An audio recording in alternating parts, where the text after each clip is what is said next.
बिस्मिल्लाहिर्रहमानिर्रहीम। अस्सलाम वालेकुम नाज़रीन। पाकिस्तान पीपल्स पार्टी के ज़रिए इत्तेमाम फैसलाबाद में एक मीडिया कॉन्फ्रेंस का इनेकाद किया गया, जिसमें खिताब करते हुए पाकिस्तान पीपल्स पार्टी के सीनियर रहनुमा सेनेटर मौला बख्श चांडियों का कहना था कि अपने कायद बिलावल भुट्टो की गिरफ्तारी की सूरत में ज़बानी बात नहीं करेंगे बल्कि अमली मुज़ाहमत करके दिखाएंगे। मजीद उनका क्या कहना था, इस हवाले से देखते हैं अपने डिविजनल ब्यूरो चीफ मियां एजाज असलम की ये रिपोर्ट।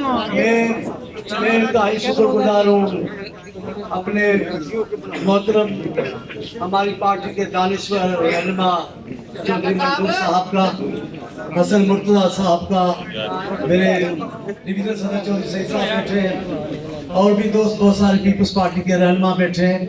मैं उन सबका शुक्रगुजार हूँ। मेरे शाह साहब बैठे हैं, हमारे साबिक मैंने पता नहीं कहाँ चले गए। मैं सब आप सबका क़यादत के भी करीब है और कोई हमारे बीच में कोई तल्खी की बात भी नहीं। और मेरा मतलब बात करने का हकीकत बयान करना है, उन पर तनकीद करना नहीं। आपने फरमाया कि अब वो पार्टी आपको उसको एतमाद में लिए बिना, तो आपके मालूमात के लिए मैं बस गुजारिश कर रहा हूँ, पहले भी जो उन्होंने तहरीक चलाई उसमें अपोजिशन को एतमाद में नहीं लिया था।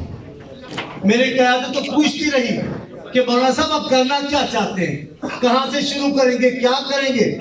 उन्होंने नहीं कहा, लेकिन हमने अपना किरदार अदा किया।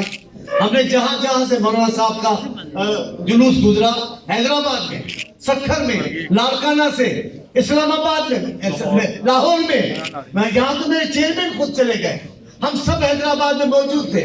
हमने तो अपना किरदार अदा किया, लेकिन जिस बात को आप राज रख रहे थे वो आज तक राज है।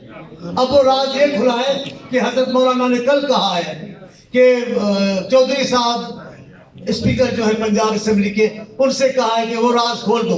अब उनको राज पता था तो